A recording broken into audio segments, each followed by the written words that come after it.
Welcome to Power Surge Fridays, your weekly dose of motivation to charge up your mindset and kickstart your weekend. I'm Paul Strassner, here to bring you quick, powerful insights, inspiring stories, and thought-provoking ideas to help you stay strong, focused, and ready to take on the world. Let's fuel up and make things happen. But first, this episode is brought to you by 22 Too Many, an organization dedicated to honoring and remembering our fallen heroes who have lost the battle with PTSD. They provide support to the families left behind and work to raise awareness about veteran suicide. And every name, every story, every life matters. To learn more and see how you can make a difference, visit 22toomany.org. And today's veteran is Brandon Robinson.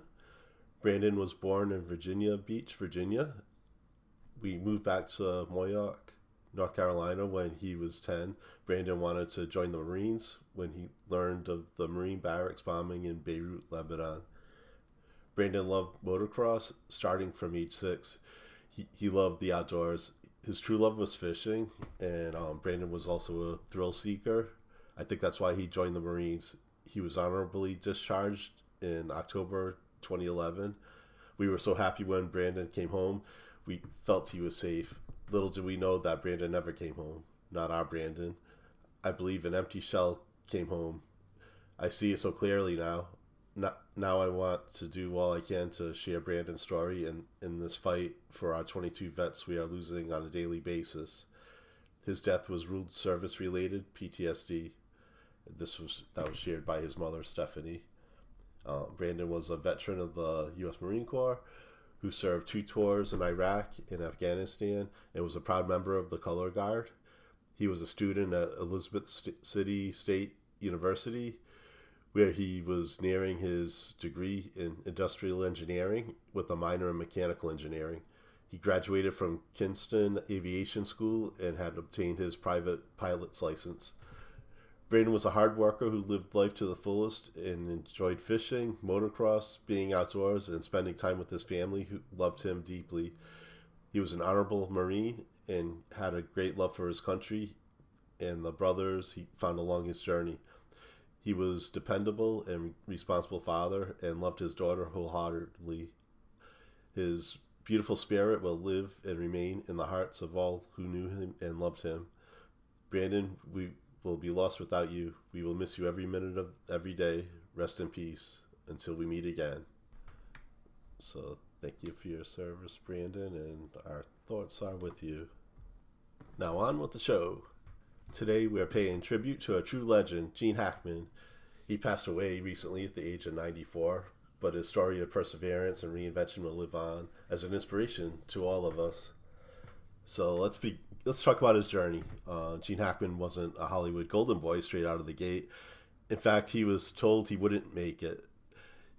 When he trained at the Pasadena Playhouse, his instructors actually voted him least likely to succeed, alongside his classmate and fellow future legend, Dustin Hoffman. Imagine that, 2 of the greatest actors of all time being written off before they even got started. But Hackman didn't let that stop him. He was in his 30s before he started landing roles, and it wasn't until his Oscar-nominated performance in Bonnie and Clyde from 1967 that he really started getting noticed. His breakout came later than most, proving that it's never too late to chase what you want. And here's where his story gets even better. After decades of success, winning 2 Academy Awards, starring in legendary films like The French Connection, Superman, which is where I first discovered him, and Hoosiers, Gene Hackman did something most Hollywood stars wouldn't dream of. He walked away on his own terms. At the age of 74, he retired from acting. No farewell tour, no clinging to roles past his prime. He simply moved on. But he didn't stop creating. Instead, he reinvented himself as a novelist. He wrote historical fiction. He proved that just because you're great at one thing doesn't mean you have to be defined by it forever. So what's the lesson here? It's never too late to chase a dream. Hackman didn't hit his stride until his mid-30s, and he still became an icon. And rejection doesn't define you. The quote-unquote experts told him he wouldn't make it, but he proved them wrong, that's for sure.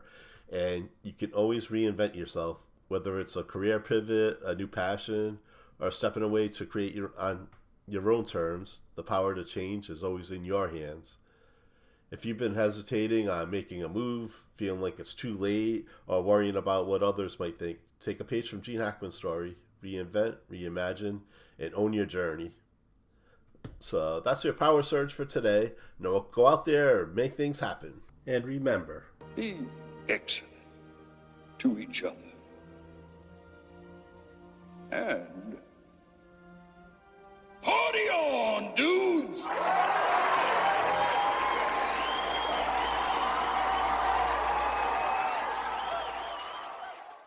Sit, Lizzie, sit. Good dog.